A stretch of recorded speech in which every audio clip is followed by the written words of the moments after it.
House Appropriations Committee, Subcommittee on School Aid and Department of Education will please come to order. Chair, please call the roll. Representative Kelly. Here. Representative Jenkins-Arno. Here. Representative Markkinen. Here. Representative Beeson. Here. Representative Borton. Here. Representative Glanville. Present.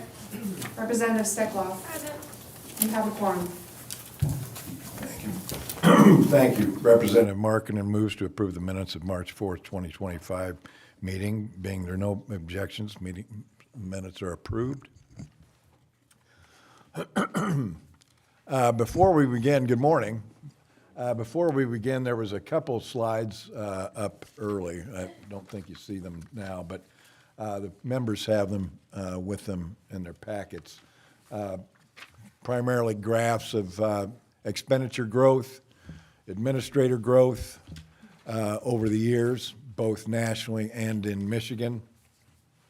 I hope to have these graphs up permanently whenever we meet, just as a reminder of the kind of money and how out of whack we are with expenditures versus achievement, administrator versus teacher enrollment or employment. So those were, so look for those in the future as well. This morning we have a few different presentations, primarily from charter schools and some cyber school charters. With us today is both Dan Quisenberry, President of Michigan Association of Public School Academies, as well as Alicia Urbane, Vice President of Government Legal Affairs. If you join us at the table, this will be a presentation by MAPSA.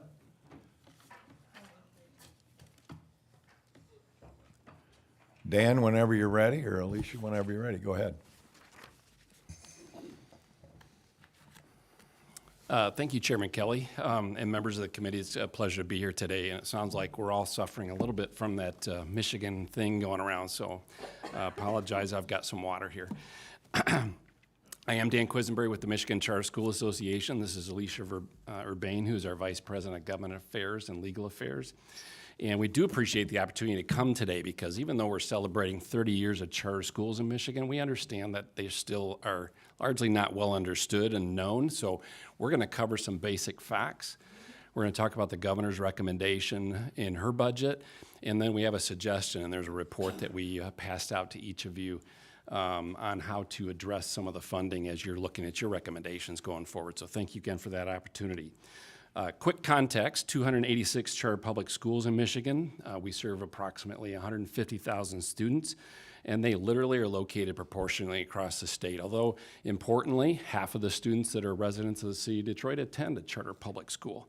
But there are 7 charter schools in the Upper Peninsula, and it sounds like you may be hearing from one of them later today in the committee. Charter schools are free, no tuition. We're public in every way you can think about that. And we're open to every student in the state of Michigan.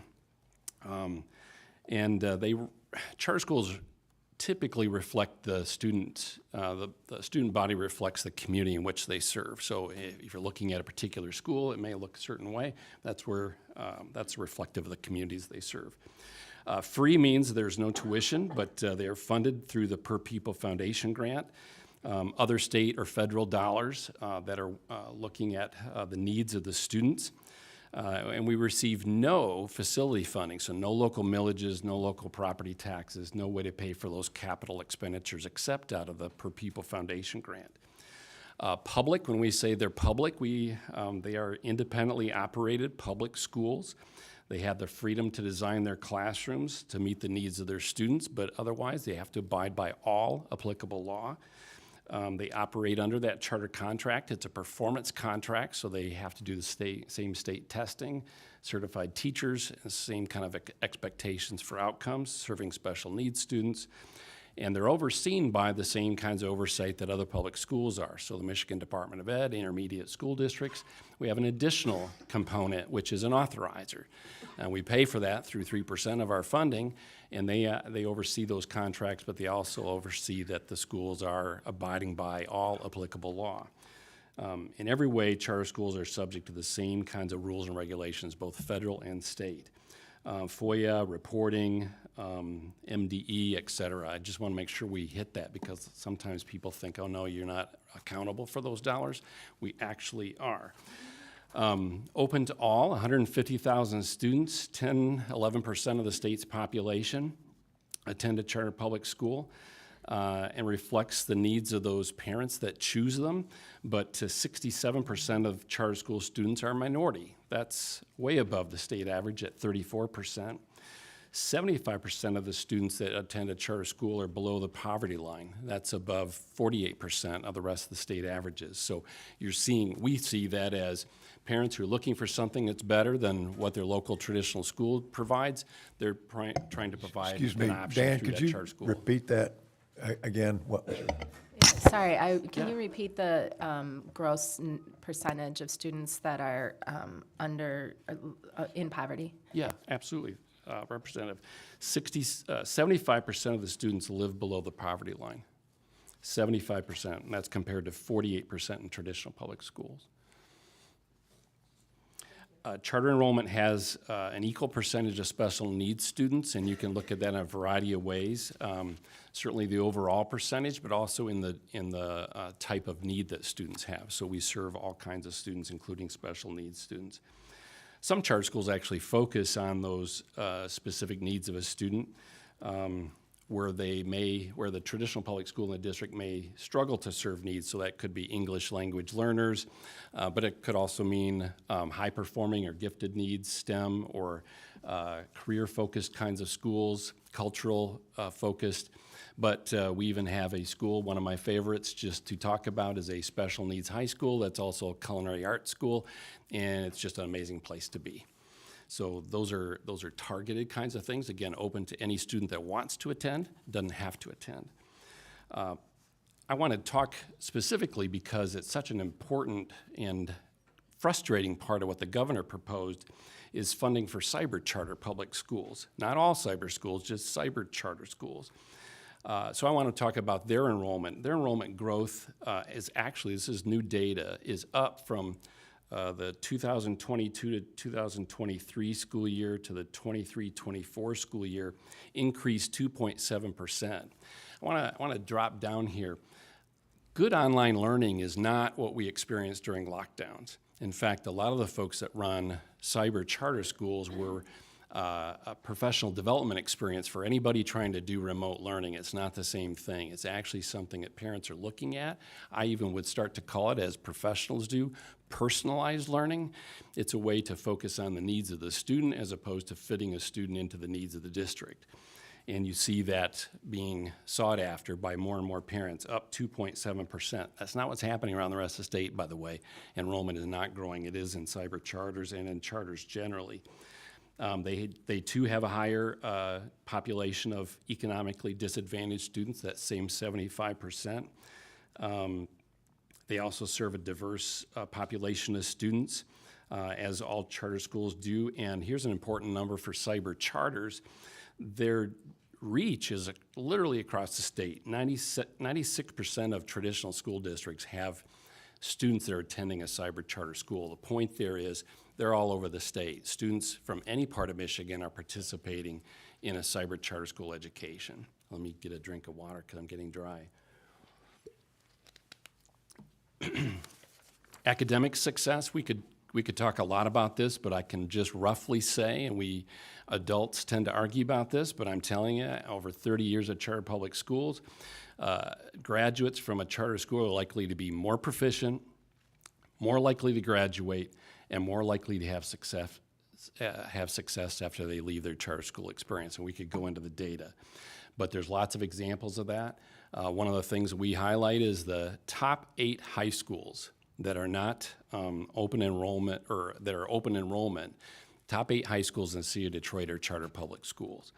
It's a challenge in a city like Detroit. No offense to Detroit, but we've had some very important success with high schools in that city.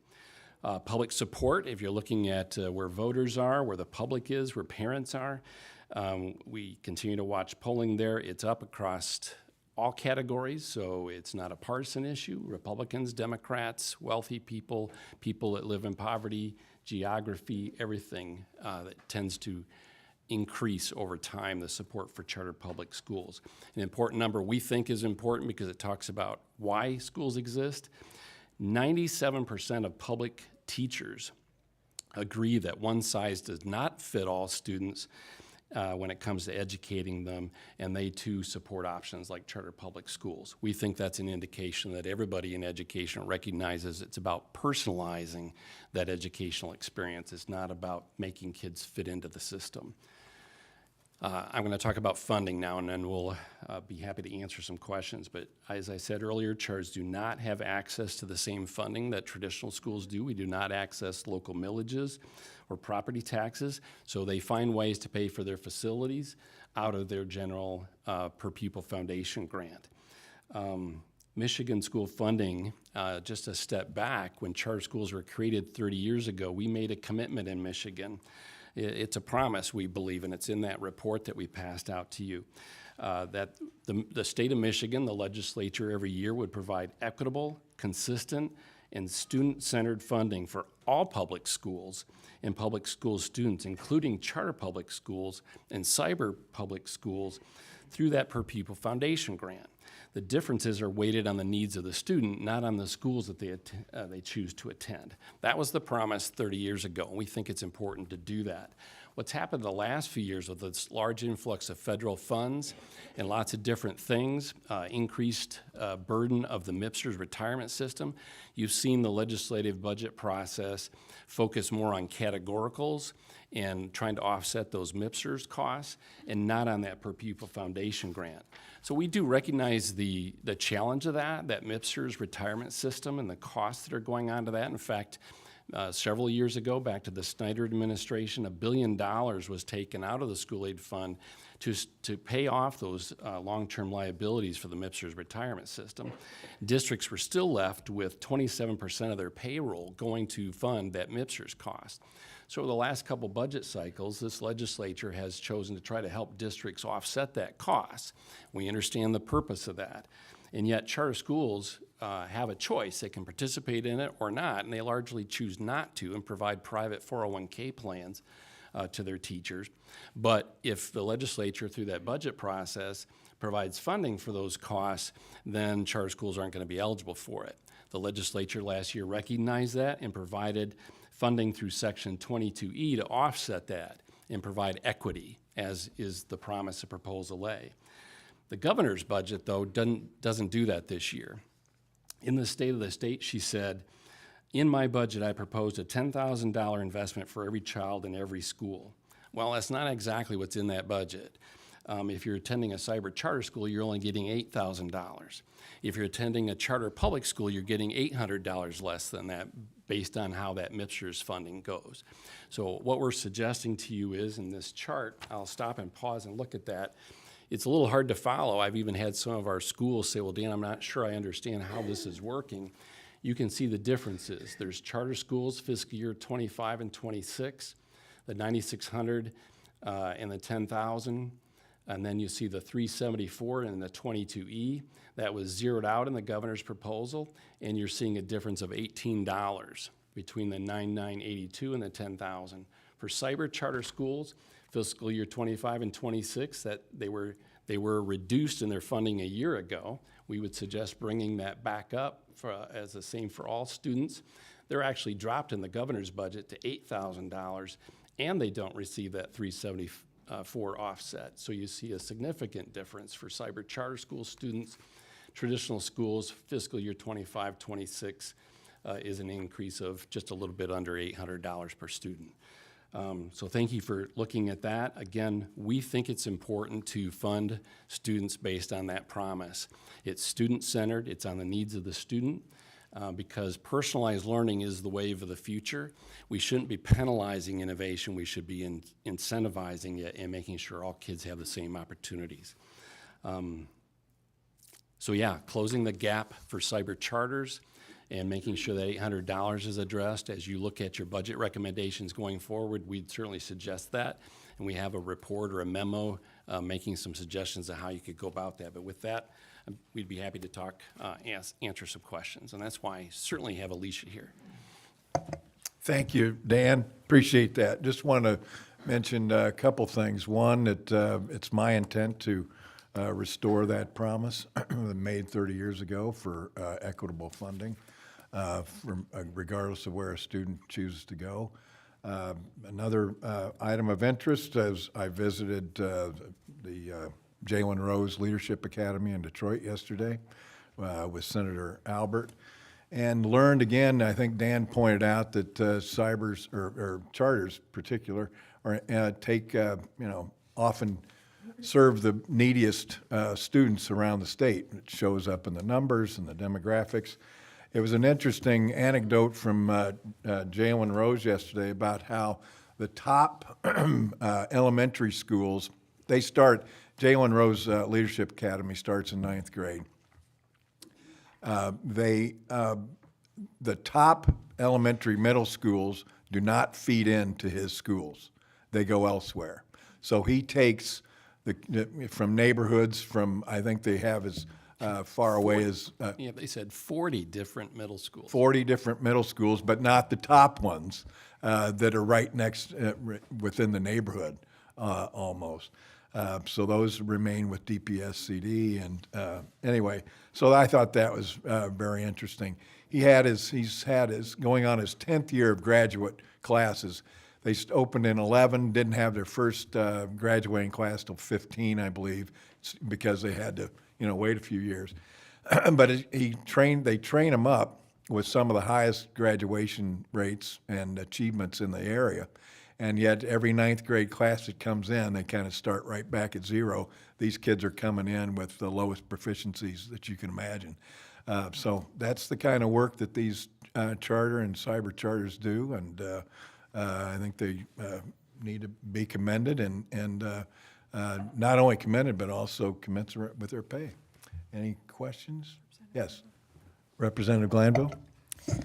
And I hope you'll indulge a number of questions that I might have. First of all, I don't know if you were working off a presentation, but I would love to see that if you have what you were speaking on today. I was trying to take notes, but Yes, I'd be happy to get you a copy. thank you so much, Should've because done that ahead of time. That's okay. It's always easier I appreciate looking at it after, because I can reflect on what you talked about and things like that. So thank you for that. And just to preface my comments, for those of you who are not familiar with my background, I have about 25-ish years experience in education, I have taught in private, charter, and public schools, and I also have a master's degree in ed tech, which I got before ed tech was a thing. And so have had I understand also our cyber schools and the role that they play. Michigan Virtual used to be, Michigan Virtual Academy or Virtual High School, and now it's university, and so have interacted with all of those entities for years. So really appreciate the role that all three play, and even our non-publics, all four play in educating our kids here in the state of Michigan. So a couple of questions, or one thing that always comes to mind for me in this discussion, we often talk about these dollars that we see on the screen here. And I think I might have said the other day, you can't overinvest in education, so I certainly do not have a problem raising those numbers. But what concerns me is we talk about this per pupil funding quite a bit. I'm curious what the root causes are. So when we talk about kids from potentially an underperforming school going to a leadership academy in 9th grade and then, super succeeding, that's fantastic. But what concerns me is, why are they underperforming in the first place? Are we looking at the root causes? And so are we looking at the root causes? Are there reports? Do you have information that would help us to understand where we're maybe, where the disconnect is there in our school system writ large? Wow, that's a great question, Representative, and an important one. I don't know that I have a perfect or good answer to that, except I'll go back to that promise that was made by the legislature. The best we can do from a budget standpoint is to make sure every student has the resources based on their needs. And just to use the chair's example from the visit I was privileged to be at yesterday, yeah, they're doing what I'll call wraparound services. So what would any school, whether it was lower elementary, middle school, high school in this case, was Jalen Rose Leadership Academy. They're making sure they're doing longer school schedules, longer school days, summer school, tutoring. In fact, he calls it, Jalen Rose, a 9-16 program. And they support those students once they've enrolled in college and on their way through. Because it isn't just graduating them, it's seeing them succeed all the way through to college. So I think I'm trying to say, Representative, that it's a matter of making sure that student-centered funding is available and the schools spend it on services those students need. And we could go into examples, lower elementary type schools, et cetera, they're doing the same thing. The governor's push for GSRP, et cetera, is making sure kids are prepared all along the way. So can I ask, in the education budget that was voted on last week, and I understand that's not a final potential funding, but there is a significant cut to at-risk funding and significant cuts in other places such as meals, transportation. How would you say that, I mean, do you have an opinion when you talk about wraparound services? Those are the basic wraparound services. We're not even getting into some of the other mental health services and counseling, family services. I'm from the West Side. We have KSSN, which is a fantastic organization that helps with services. So curious what that means for our schools. I would say that, not getting into the specifics of that budget and what it was intended to do, we would prioritize the foundation allowance because wraparound services in one community might not be the same as they need in another community. So earmarking them in categoricals doesn't make sense to us. Put it in the foundation allowance and let the schools do what they need to do. We have a school in Flint that found that providing free laundry service engaged parents. And they provided homework tutoring during that laundry service, and that's what that community needed. There might be another community where they need, more meals, or they might need help with heating, and every community has a different need. So earmarking dollars that could be in the foundation allowance for a specific need doesn't address what all kids need around the state. So put it in the foundation allowance and let the schools decide what their communities need. So if it's in the foundation allowance, then every kid is getting the same amount, even though some families can afford to have a washer in their own home and others, you hear what I'm saying here? So I appreciate, we do definitely need to take a look at our categoricals. But I'm wondering how per pupil funding leads to equity. So we would also favor a weighted foundation allowance, a true weight though, not exactly what we have now, but like a 1.2 for ELL learners and a 1.3 for special ed or whatever that is, but give it a true weight in that foundation allowance. Okay. But it's based on student-centered needs. Sure. Yeah, no, I appreciate that. Thank you. And I'll stop for now because I know we have a lot of other people. Representative Beeson. Thank you, Chair. Thank you for being here. So when I was on the school board and back when I was, before I got into the legislature, traditional school, but we spent a lot, I think at that time in the first 2 years, and that was 97, 98, we were spending $700 per pupil on sports, which whether they play sports or not, that's actually the cost figured out for the 1,400 kids from junior high to high school. And you guys, at charter schools, right? It seems like they only can play in club from another school. So is there anything in there, because you guys, unless I know something different, that you guys really don't participate in a lot of our sports. So how do we fix that? Charter schools can participate in the Michigan High School Athletic Association sports. You are starting to see more and more. We've had some state championships in football and basketball, girls basketball as well. They tend to start with lower number sports like basketball where they can, because many of them tend to be smaller schools. But we are seeing more and more athletics added. But I will tell you, even Jalen Rose yesterday said, everyone associates me with basketball. We didn't even have a basketball team our first few years because we wanted to focus on academics. And that's what's important for these kids is academics.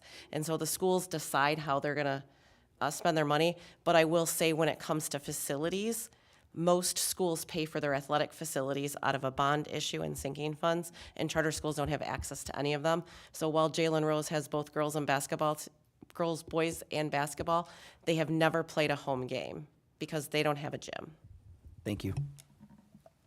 I guess I'd add, it's a great question, Representative, and I want to make a comment. You're coming from a traditional school board. I'm not speaking against traditional school folks. I've talked to a lot of superintendents. You've got a few in the room here, I think. I think they would agree with the strategy. Let's fund schools based on per pupil and on their needs, kind of how we referenced to Representative Glanville. And then, yeah, when sports are important, and they are to kids, they make it happen. I'm just amazed at the way they've done that. So don't say we don't do sports if you're talking to the Detroit Edison Public School Academy. They have a dynasty going in girls basketball, let me just tell you. Representative Jenkins-Arno. Thank you, Mr. Chair. My question is just about personalized learning. Can you kind of explain what that looks like? And also, is it more expensive to provide personalized learning because each student requires different needs, or how does that work? It's a great question. I might defer to some of the other presentations I think you got coming because you'll hear some examples of that. But as I understand it, as a non-educator, it really is, in a very global sense, making sure the needs of the student are the focus, not in fitting this education system around their needs, not the other way around. So that's why you see things like cyber charter schools. And I even pause when I say that because I get the privilege of seeing a lot of them. They're not all online. They have brick and mortar buildings. They do things, flexible schedules. We have one cyber charter system in this state that has drop-in centers and very flexible, but they had 14 young men graduate from their high school, went right into the NHL because that was their focus. So it fit their schedules, it fit their needs as a family. Others, like the physical brick and mortar charter schools, really do try to have a purpose. They're not just competing with traditional districts. They're there for a purpose and a need. Sometimes it is a lot of English language learners in a community, and so the school pops up because they're familiar with the language. They're familiar with the culture. They can meet the needs of those students. They don't go right into special ed because a larger district doesn't know what to do with them. So I'm referencing that in a global way, but it's really looking at the needs of those kids. I just want to add one of the examples I think that resonates well is it isn't always efficient when you're doing personal learning, like you said, but if you think about a chemistry class with 30 kids in it, you've got a chemistry lab, and it's a facility that the taxpayers paid for, right, with a bond issue probably. But in a cyber charter, you're sending those same 30 kids, you're sending a chemistry lab home to them for every 30 kids. That might not be efficient, but it's what works for those kids, and it's helping those kids achieve their dreams and their goals. So while they might not have that lab, they're getting a personal lab at home. Thank you both. Thank you both for your presentation. Up next, we will have Uplift.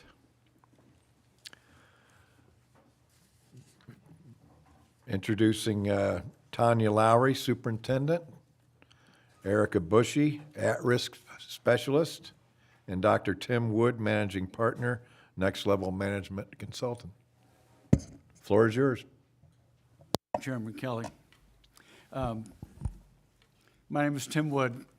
I was a high school principal for 17 years as a school superintendent, and prior to joining the Uplift team, I was vice president at Grand Valley State University for charter schools.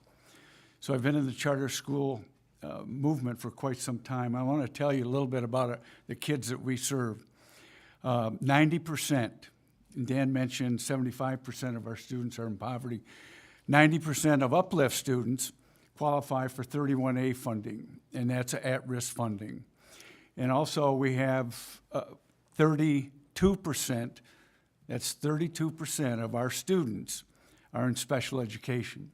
And we're fully funded. We have a director, we meet the IDEA standards for per pupil with teachers. And the state average is 12, so we're 2.5 times more special ed students than the typical school would have, K-12. When we're finished here, I want to talk about how schools like Uplift are saving our economy from this perspective. When a kid drops out of school and they become, well, let me back up. First off, those kids that drop out of school, they'll come to us. Now, we're their last-ditch effort. We take kids in that are 18 years old with 3 credits, and we guarantee that we will graduate them. We can educate kids through age 22, and every kid that walks out of the door without a diploma is going to be, well, there's 4 things that happen, actually. The first 2, not many. One, it's difficult for them to get a job, living wage, without a diploma. So when if a kid has a family or a farm or can provide him with employment, that's one thing. That's a rarity. Number 2 is if they can make a living on minimum wage funding. The majority of the kids in researching this book, How U.S. Schools Harm Kids and What to Do About It, and Danielle Soriano has a copy if you so choose to have one. There's 2 categories that those dropouts fall into without a diploma. Number 1, the school to prison pipeline. We hear a lot about that, school to prison pipeline. They can't make it on a minimum wage position, so their alternative is crime. The state of Michigan spends $48,000 per inmate incarcerating an inmate for a year. Some states do it more efficiently, $30,000. California spends $60,000 per inmate per year. The second thing is that if a student drops out and cannot get a job, they enter the welfare system. So we're paying for those students every kid that drops out, we're paying for them down the road. We're paying $48,000 for an inmate, and we're also paying this person's living expenses on social welfare. We think that schools like Uplift Michigan Online School should receive an increase in funding, because rather than talking about cutting funding, we should talk about an increase, because what we're doing is saving those kids from a life of poverty or a life of incarceration. So with that, I'm going to turn it over to our superintendent of schools. This is Tanya Lowry, and she's going to talk about some of the things that we do to keep those kids in class and get them a diploma. Thank you, Dr. Wood. Good morning, Chair Kelly and committee. I'm Tanya Lowry. I'm the superintendent of Uplift Michigan Online School. You have to forgive me, I'm a slight bit nervous, which is abnormal. I speak for a living, but not to such a prestigious group. I want to talk to you guys more about what we do. We are a cyber charter school. You've heard of that already today. We serve students that need us. They need us, which means they also need and deserve the funding necessary to educate them. If you're not familiar with special education costs, I'd like you to spend some time becoming familiar, because they're astronomical. When we talk about related services for a student, so a student with an IEP may receive social work services, they may need school psych services, they may need occupational therapy, behavioral therapy, they could need speech and language supports. We provide all of those, every single one. Every need that they have, we provide it. The challenge is we do that for 31 to 32% of our students, where most schools do it for 11. 11%, 12%. We are having to do that with that funding. The funding that is less than all other schools, the funding that is less than other schools that serve students fully cyber but aren't charter. That is discrimination in every possible way. It's not okay. It's not okay for those schools. It's not okay for our schools. It's not okay for these kids. They have extraordinary needs. I am going to have one of our colleagues share in a moment some of the stories about those students with those extraordinary needs, but we serve students who are experiencing housing instability, 4%. Most schools have one or two of those students. We can have upwards of 50. Every Friday, I go to a storage unit where we house grant and donated funded items for students experiencing housing instability. I package them, I take them to the post office, and we send them out coats, food at times, backpacks, other hygiene materials. We provide those. We have students that can't get to our in-person field trips because yes, we do in-person field trips. We pay for their transportation. We get them there so they can have those same experiences as any other student. We have in-person graduation, in-person prom. That same storage unit houses a prom closet because we collect donations from others. Mostly our staff have donated former prom dresses, bridesmaids dresses, clothing, suits, things that we can then provide to the children so they get the same experiences as any of their peers. Because again, 90% of them are at risk. 80% of them are living below the poverty line. And those are just the students we know about.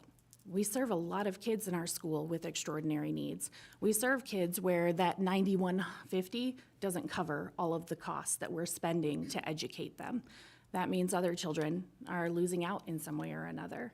We have intervention teachers. They provide math and reading intervention. They meet with students in small groups.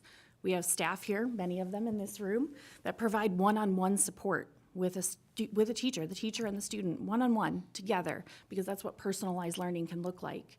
And it can be right for these kids. These kids need so much from us, and we're giving because we are an amazing school, and I could talk about us all day, and I'd love for you to meet our students, our staff. It's an incredibly passionate group of people, and they aren't doing it for the money. 100% not happening. They're doing it because these kids need us, and we actually believe in them. We serve a lot of kids that have dropped out, and now they've graduated, and not because we skirted the system, not because we changed the expectations, because we chose to care about them, and we stuck with that. And with that, I'm gonna pass it over to Mrs. Erica Bushy, who is our at-risk specialist, and she's gonna talk to you a little bit about some of those kids. Good morning, Chair Kelly and committee.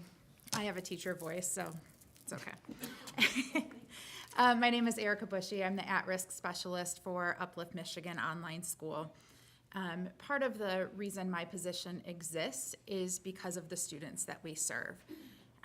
I have some stories for you today, just to give a small sampling of how we serve these kids and what we do. To piggyback on Tanya's passion, the passion that we have for our kids, I actually had 4 students follow me from my former school district because I was able to share with them the kind of love and compassion and passion that our educators share. And they have stayed with us for their entire high school journey. I not only got to hand them their 8th grade diplomas, but I got to hand them their graduation diplomas, and that is a pretty incredible feeling. Some of the students we serve are like one of our young men from Southeast Michigan. He has experienced in his 4 years of high school 3 traumatic losses.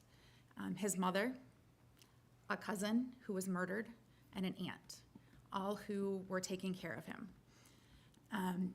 He has persevered through all that with lots of love and lots of guidance and lots of support from his staff at Uplift. Our family engagement specialist is one of the people on the team that has supported him a great deal, even so far as going to the home to help grandma, who's now kind of the default person in his life, helping her who is not familiar with online and internet and all of those things, helping her fill out forms and get things in place for this student. He's graduating this year on time, despite the loss, despite the trauma that he's experienced. Not only is he graduating, but our incredible counseling team has found an apprenticeship program for him at a tool and die shop where he will be able to start right after graduation. He's ecstatic. It's been a lot of work. He has gone through times where he is completely withdrawn and decided, I can't do this, I'm too overwhelmed.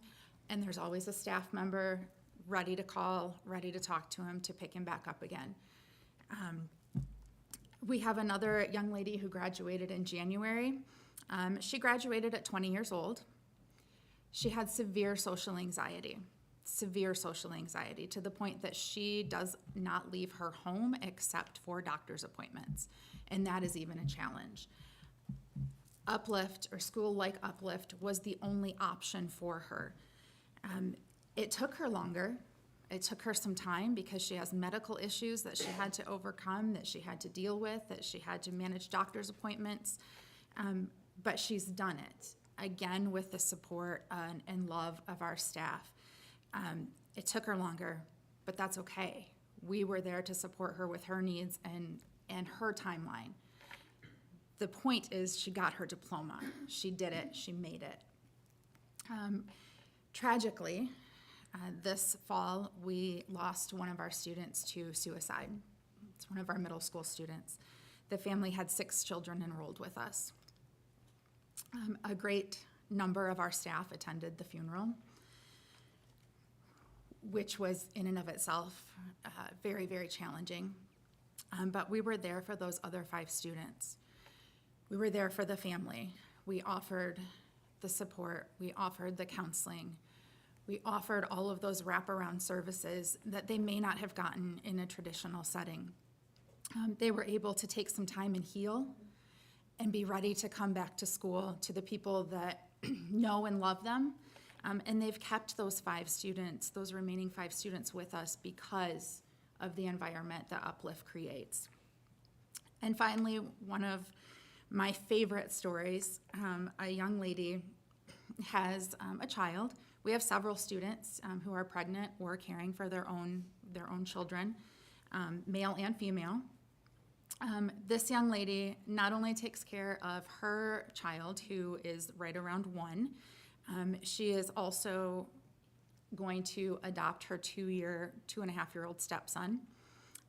She's to be, I call him her stepson, he's not quite yet, but she and her fiance will get married this summer after she graduates from high school, also on time,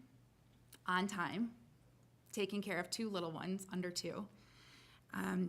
And he's in the military. They'll get married. She'll be able to join him. But right now she's taking care of her own and his. That's something she would not be able to do if she was attending an in-person school. She has the flexibility. She has the ability to work things around her kids and love and support them. And one thing that she has said to me is, Mrs. Bushy, I have to do this to show my kids that they can do anything they put their mind to. And she's doing it. Those are just some of the kids that we serve.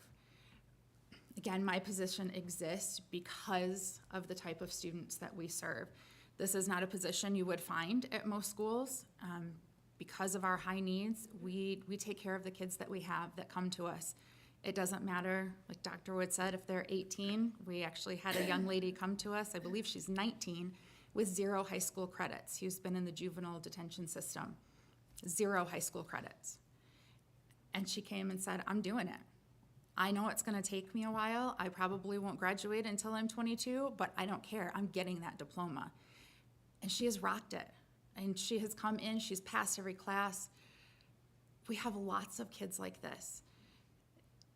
This is what they need, and we meet them where they're at and provide the love and compassion that they need to help support them and get them through. As Mrs. Bushy shared some of those great stories, it's important to also understand why some of the students come to us. We have a bullying problem. Whether we choose to acknowledge it or ignore it is irrelevant because it's still a problem. Most of the students that come to Uplift come to us because of a safety concern. Something wasn't working where they were. Kids don't leave successful programs, as Ms. Urbane would say. But at Uplift, they don't leave us because we're a successful program. They're happy, they're well cared for, but they're coming to us with a lot of trauma and a lot of baggage. Not all of them, but a significant portion of them.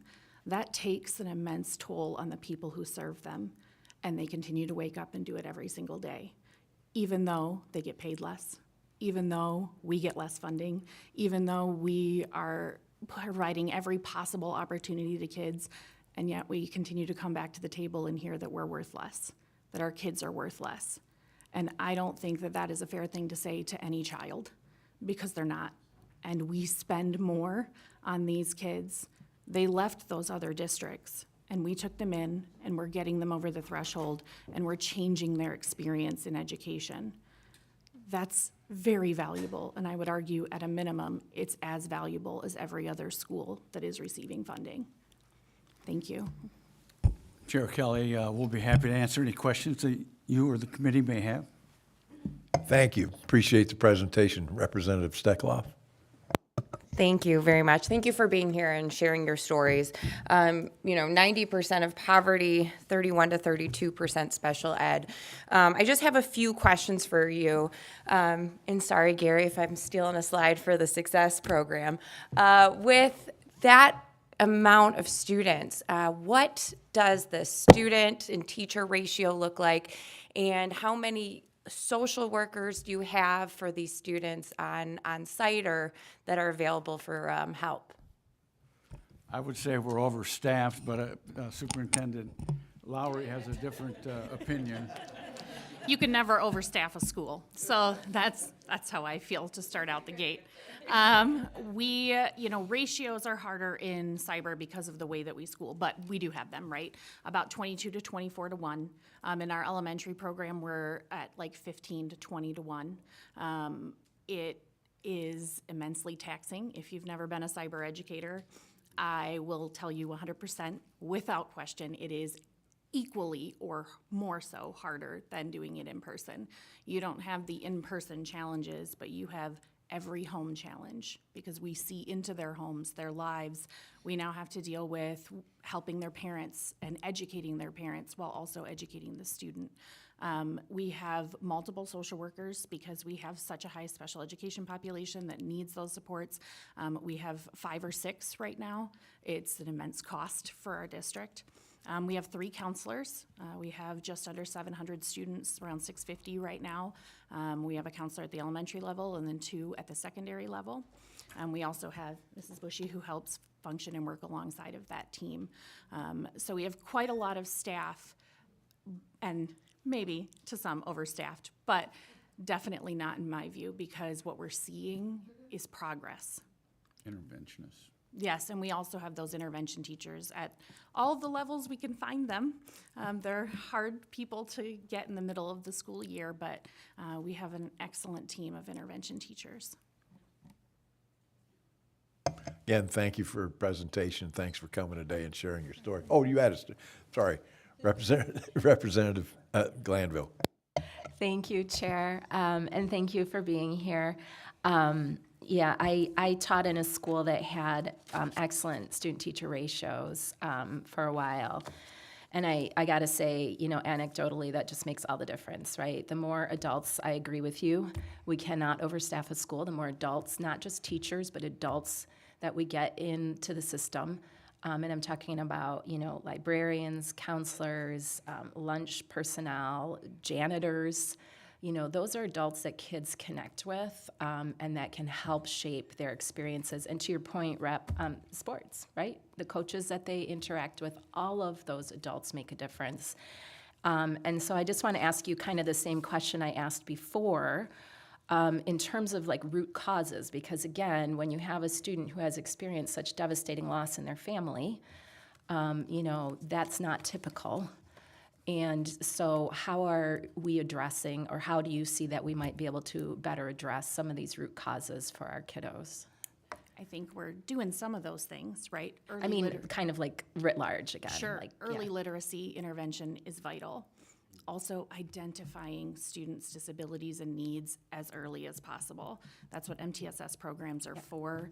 We need to do better as an entire state of country, identifying when those kids need help and then providing it. The problem we have is the funding. You can't provide support if you don't have the money to provide the support. Uplift actually has something unique, several unique things, but one to your point, we have a self-contained cognitively impaired classroom. These are students who are severely cognitively impaired. In most school districts, they would be moved to the ISD level program specifically for those students. We're able to keep them with their peers and still provide them a self-contained classroom. We have a Michigan certified, highly qualified educator in that room serving those students with extraordinary needs, and a parapro as well, because there is a significant amount of them and we need that extra support. We could probably use more parapros, could use that funding to get us there. Thank you. Thank you, Superintendent Lowry. One thing I think the school does very uniquely is their advisory program, and correct me if I'm wrong on these numbers. We have for every adult, we have about 14 students. And what we're doing with advisory is that every adult is assigned 14 or 15 students, and they make contact with them almost daily, either through texting, emailing, or a phone call. And it keeps the student engaged, and they're held accountable by their advisory model. We also, just before I hand it over to Mrs. Bushy with that advisory model, we have a very robust MTSS process and an engagement process. When our students become disengaged or maybe not attending, we do home visits. We don't send the police, we send ourselves. That costs a lot of money. I also wanted to address your root cause issue, and I think a lot of it has to do with mental health support. We could easily have 6 counselors and still not be able to do all the things that we would love to do. I've been in a traditional brick and mortar, I've been in a charter brick and mortar. That's a shortage everywhere, and one of my favorite quotes is, they don't care how much you know until they know how much you care. We have to let our kids know that we care about them and that we support them. If their mental health isn't where it needs to be, if they don't have food on the table, they come to school hungry, they can't learn. They can't learn. They need those other needs to be met, and we don't do a good job as on a whole of meeting those needs that are not academic. The academic is super important and we want them to be successful, but there are other needs that need to be met before we can show that great growth academically. Thank you so much. I mean, who knew Maslow was right? Representative Beeson? Thank you, Chair. So the question you said, the bullying, like, what is the solution? Do we actually start teaching our young people and adults of the diagnosis of these kids so they don't get bullied? Or, I mean, how do we, because everybody's dealing with traditional, your school. We all of a sudden, in our school systems, are becoming the parent or helping parent their kids. So if it's the bullying, how do we stop that so that the young people going up don't go down the same path when they don't know the diagnosis of their fellow classmate? How do we fix that? It's a great question. Thank you. I would start by saying that children and adults have a bullying problem. It's not just systemic in schools, right? It's social media. It's on the news. We bully each other as adults, and we just call it, oh, they have a little more pressure. They're stressed out. We excuse the behavior in a variety of ways. But in children, we're like, no, that's not okay. It starts with modeling, right? We need to be better models for children. But it also starts with teaching the staff in the schools how to identify bullying, because it's not always in your face. If you can identify it, you can talk to kids about it. And I firmly believe that every solution to the problems we face is education. If we educate the children about bullying and empathy, they will stop bullying and not become the adults that are bullying on social media.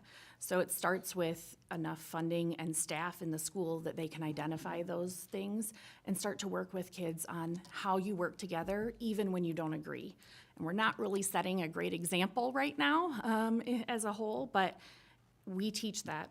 And I think it's important to keep doing that in every school.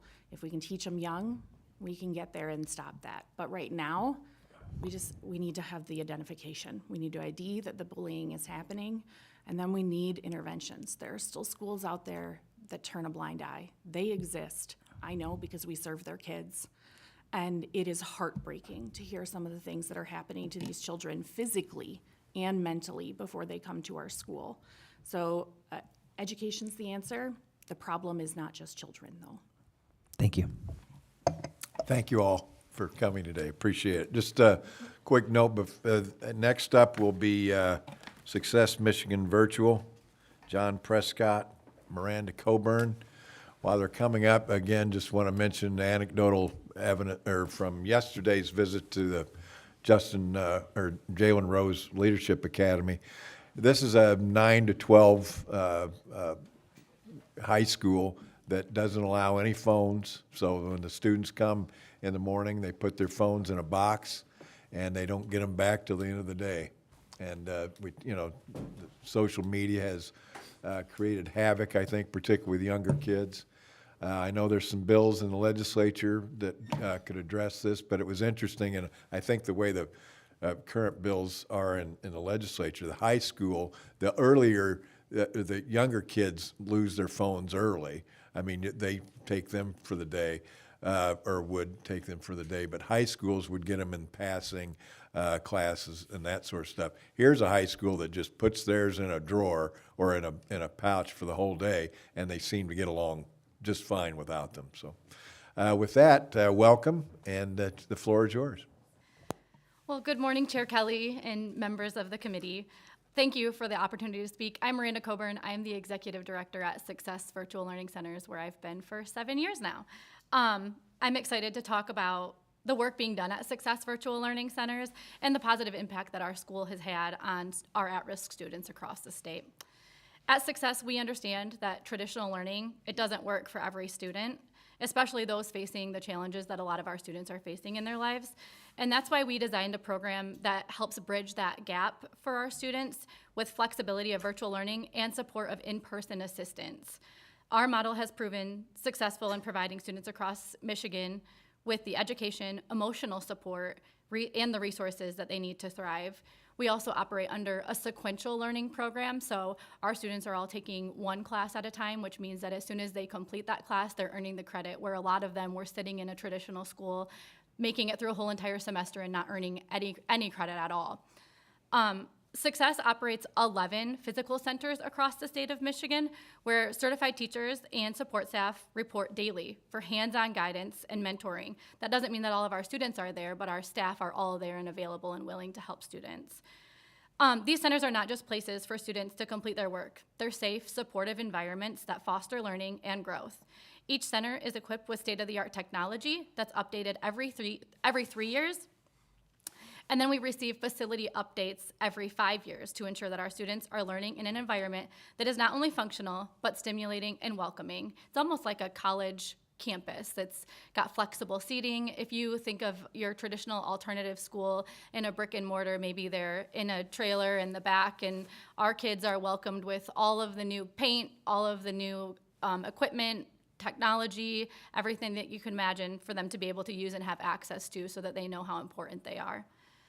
Our program goes beyond academic instruction. We know that our students face challenges that affect the ability to focus on schoolwork. So we have 5 dedicated center-level social workers that work in our centers on a daily basis with our students, and they're available. We made that commitment during COVID when we knew that mental health was going to hit a high, to make sure that our students' mental health was being addressed in the centers at that level. The social workers are highly trained professionals with bachelor's degrees in social work, and many of them are actively working toward their certification in school social work. They're on the front lines. They address the social emotional needs of students that are often overlooked in traditional educational spaces. This comprehensive support is essential, especially as we continue to face a shortage of certified school social workers across the state. To further ensure that our students receive the support they need, we offer extended hours to our students. Our staff are available 5 to 10 p.m., Monday through Thursday. Our centers are open 8 to 3:30, so our staff are then available additionally from 5 to 10. And they provide one-on-one mentoring after those school hours. And then we have teachers of record available on Saturdays and Sundays for our students as well, so that they can get assistance if they have their own children at home or they're working full-time jobs to support their household, to make sure that we're meeting their needs. That flexibility is really crucial for our students who have obligations like that, to make sure that we're helping them overcome those challenges to prevent them from attending a regular school during school hours. Additionally, we also recognize that for some students, hunger can be a barrier to their learning. We provide snacks and meals to our students in our center throughout the week, making sure that they have the nourishment they need to focus on their studies and succeed academically. All of our centers are also located on major bus lines, so that students are provided with bus passes or tokens necessary to get back and forth to school, to provide them that transportation as well. And we did that on purpose, right, to make sure that our kids could get to us and that they had the accessibility to get to us when they needed us. A combination of academic support, emotional guidance, extended hours, transportation, and access to meals makes success a model that truly works for many at-risk students. These students are not just numbers. They're young individuals who deserve the opportunity to succeed despite the challenges they face. Our model is working because it addresses the whole student, academically, socially, emotionally. The first thing that we do with our students is we build a relationship with them so that they know us, they trust us, and they're ready to work through their education. That's the most important piece when a student walks in the door, is to know who they are, what their goals are, and what they want to do, why they came to us. Success is not just a program, it's a lifeline for many students across Michigan. We're proud of the work we've done, and we are committed to continuing to serve students and ensure they have every opportunity to succeed. But we need the continued support of you all to make sure that our efforts can expand and reach even more students in need. Thank you for your time and considering the impact of success in the lives of the students across Michigan. And we look forward to working with you all to make a lasting difference in the education and futures of all of these young people. I'm gonna let Mr. Prescott over here talk about a few different things as well. As she takes my first 5 slides away from me, so. I want to thank the members of the committee who are educators. This is my 45th year, or my 41st year. I was going to stop at 35, but I found out that I failed retirement quite nicely, and was recruited by Success to come in and be their superintendent. I'm a lifelong MEA member, and so coming over to a charter side was kind of weird. But what I found, what Success was doing, was really interesting. I've always been for the at-risk kid, always have pulled for those that are in the ditches. And when we came into Success, at first I was like, nah, I don't want to do it. It's online, it's charter. I'm a public school superintendent, retiree. And what I saw that they do on a day-out basis with our students is to get kids that are just have no other choice but failure to find us and move forward. We have graduated 1,500 students since we've been in existence. Last year we had 453 students. When you go to our graduations, it's tearful. I never thought in 2024 that I would hear a student say, I'm the first person from both sides of my family to graduate from high school. And I'll hear it again. And that's the crazy thing. Those are the kids that we get. I mean, I'll echo some things that were said earlier. We are viewed kind of as the outsiders, but we're the same. We charge no tuition, free to all, publicly funded. We have the same standards of a public school, but yet when you saw the slide, $2,000 less per child. Our at-risk rates are through the roof. I can't imagine going into a classroom where I would have 66% of my students being at risk and trying to be successful in that course. We have a 1:35 ratio for staff to student.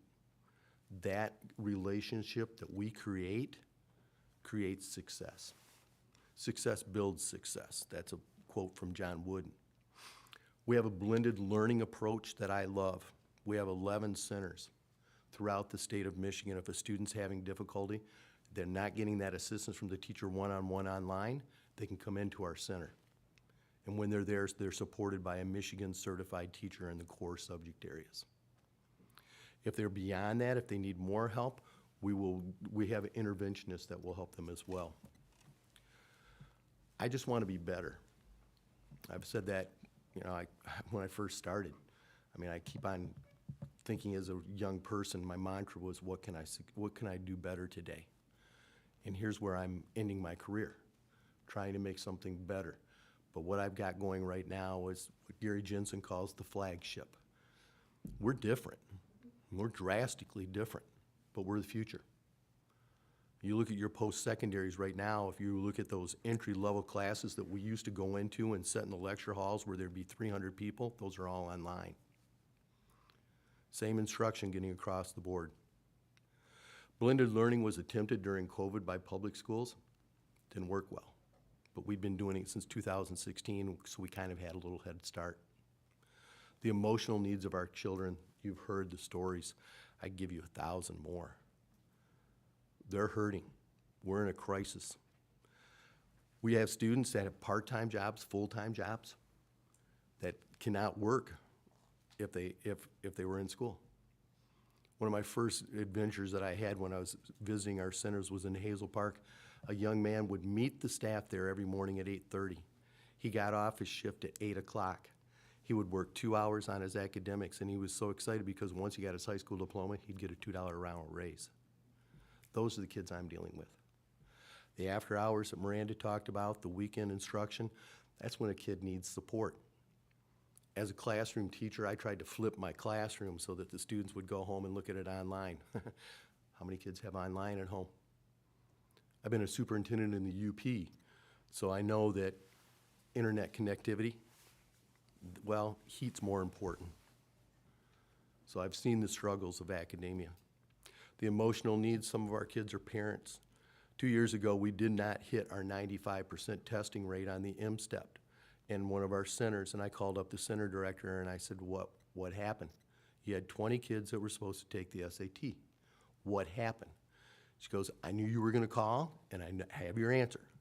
One, we can't find. We've tried every phone number we have for the student, the parent, the grandparents, the aunts, the uncles, all his friends. We don't know where he's at. We later found out he left the state for gang violence. The other student was giving birth to her third child. Those are our kids. Those are the kids we try to serve. I feel we're like that last life ring. We have social workers. We now have behavioral coaches, 1 to 10. We're trying to break a cycle that poverty has instilled in the educational institution.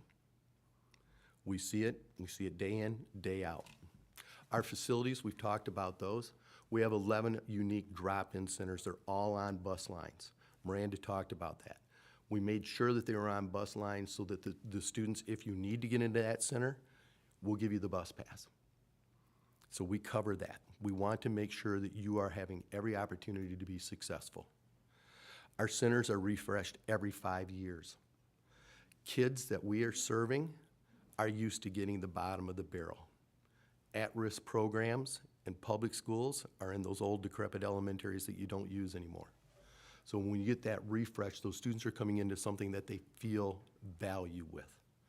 Every 3 years, we do a refresh on their technology, so they're up to date.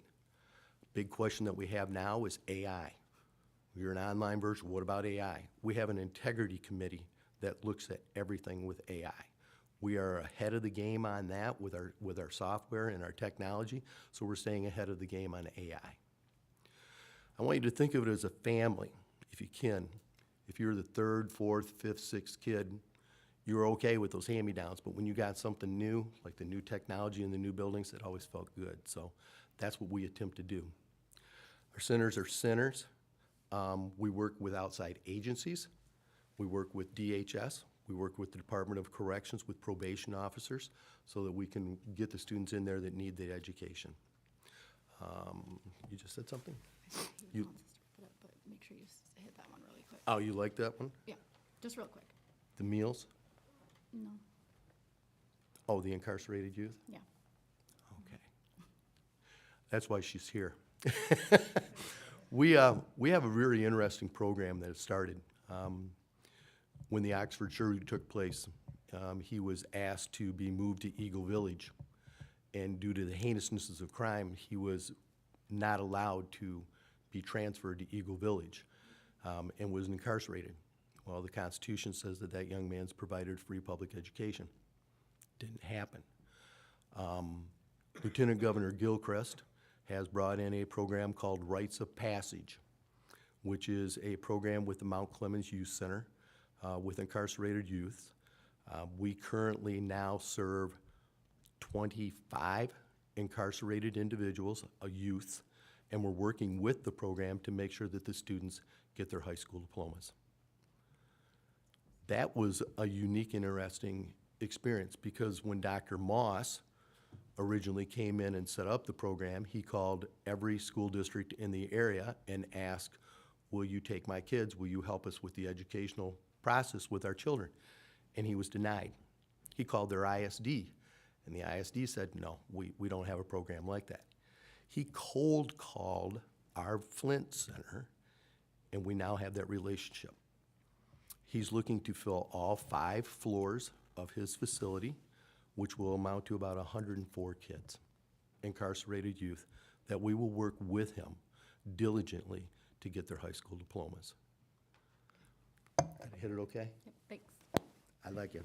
Very much quickly, we have one more presentation. Representative Glanville.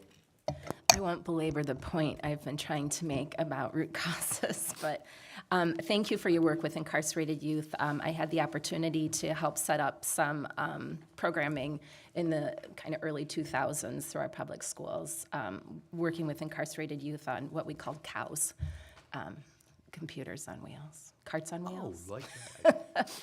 At any rate, the question I have, and I don't know if maybe this is something we can connect with on later, I heard you say a couple times, you talked about a teacher who interacts with the kids during the week, and then you talked about a teacher of record on the weekend, and then I heard you say separately, Michigan certified teacher. So I don't know They're one if and you're the just same. interchanging all of those or what one that and the is. same. Okay, all right, thank you. And could I take a shot at your question? I don't know if we have time. real I will quickly. defer to the chair. Yeah. I will defer. All right. Thank you very much for your presentation again. Appreciate you coming in today. Next up, we have a presentation from Copper Island Academy Charter School via Zoom. This is a school in the UP. Matt Laho, instructional coach, Copper Island Academy. Matt, take it away. All right, well, first I'd like to thank Greg Markkinen and the committee for the opportunity to talk about Copper Island Academy today. We're one of the newer charter schools in Michigan, having launched in 2021. Our origin, or how we started, fits what Dan had said, was about communities and a need. Our need in our community at that time was there were a lot of families looking for more hands-on, less technology-focused education with emphasis in areas like problem solving, collaboration, and civic engagement. So our mission at Copper Island is that we prepare all students through college, work, and life success through the implementation of highly effective Finnish education practices while embracing traditional American ideals. I would say more importantly, we focus on establishing joy in learning. We have a short video, I think, that kind of captures what Copper Island Academy is or what makes us unique. So I think the clerk had it queued, ready to play.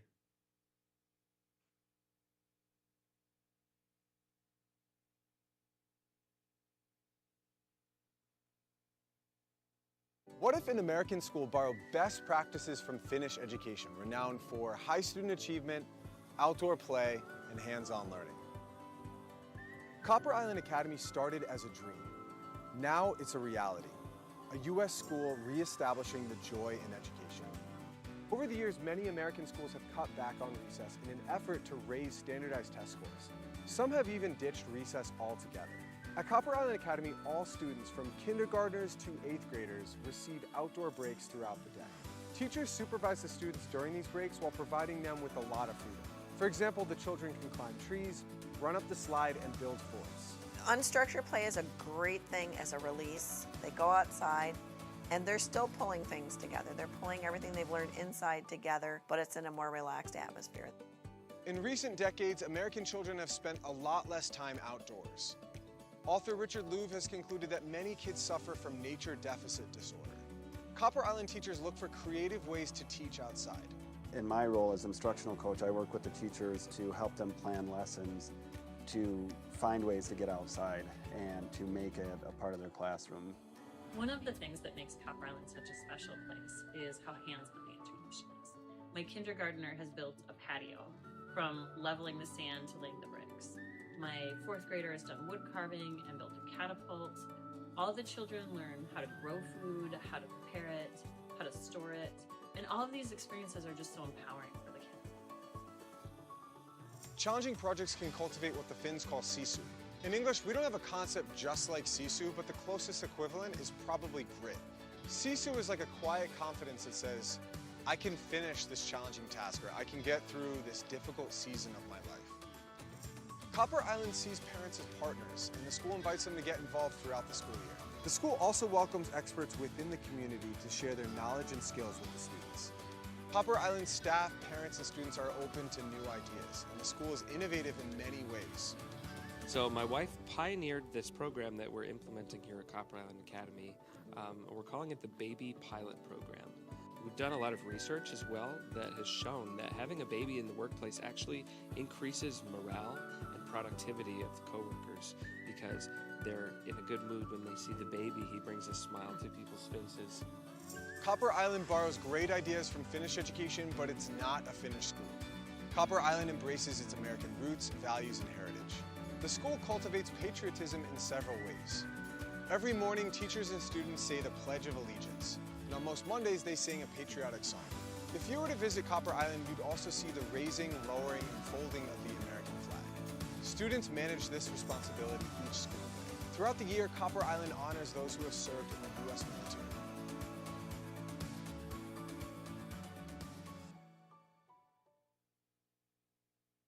So, yeah, it gives a little bit of a window into, what we do and what makes us unique. Some of our successes, our enrollment, we launched with just under 300 students in 2021, and we have over 385 students today. In this era of teacher attrition, we're proud to report that 100% of our staff members would recommend working at Copper Island Academy. Academically, we outperform our composite resident district, so the districts in which our students reside.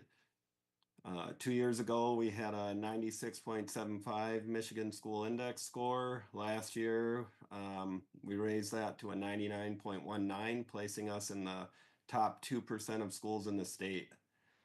Due to the demand for hands-on, community-focused approach to education, we're currently working on plans to expand to a high school, which will include student-focused pathways in STEM, business, entrepreneurship, health sciences and human services, and skilled trades. It'll also prioritize hands-on skill development on campus and in the community, provide opportunities for certifications and credentials such as OSHA 10 or CNA, and then allow them to earn college credit through dual enrollment, middle college experiences, and emphasize community internships for opportunities to further develop their skills. Most importantly, we regularly hear from guests that come to our building that they can feel the joy among the students, staff, teachers, and families. So thank you for this opportunity to present. Thank you, Matt, for your presentation. Representative Glanville? Of course. Thank you, Chair. I am a champion of unique models in schools. As I mentioned earlier, I've had quite a bit of experience. I've worked in waterfall schedules and all kinds of interesting situations. But I love what you're talking about with the Finnish education system. I know they have a fantastic reputation worldwide. One of the things that I think is a marker also of Finnish educational excellence is their low student-teacher ratio, and also the low number of overall classroom hours that teachers spend, giving them more time to collaborate and do some of the outside paperwork. Is that something that you're also modeling in your school, or are you doing a more traditional American model when it comes to student-teacher ratios and hours in class time for teachers? Yeah, we have between 15 and 18 is our ratio to staff to students. We do allow, in our scheduling, we start a little bit later and earlier, and so we have time for collaboration before school. We also build in common prep time throughout the day so teams can meet together, and then build in PLCs throughout the year so that they can collaborate on different things. Okay, thank you. Anybody else? No. Thank you again for your presentation. Sorry you had to wait for a while, but appreciate the presentation. Also want to thank all of our presenters today for coming in. There's some additional presentations submitted from Amy Dunlop, Director of Family Engagement, Marketing, and Legislative Advocacy for Michigan International Prep, as well as Teresa Woods, Superintendent of Lighthouse Connections Academy. That's in your packet. Again, I think we heard from some unique stories and today, and just to showcase the breadth and depth of education choices here in Michigan, and one that I think that we all need to see through as far as equitable funding. And again, appreciate everybody that's come today before us. I have, there was a question from Representative Borton earlier. I'd shown some graphs earlier about spending and that sort of stuff, and Representative Borton asked, where is Michigan in relation to funding nationally? We're in the middle of the pack. We spend, according to this, which was a free press story, $14,085. The U.S. average is $14,347. We're in between Minnesota and Oregon, and they range from $26,000 per pupil in New York to $9,000 in Idaho. So we're kind of in the middle of the pack there for that. Seeing there's no further business, the meeting is adjourned.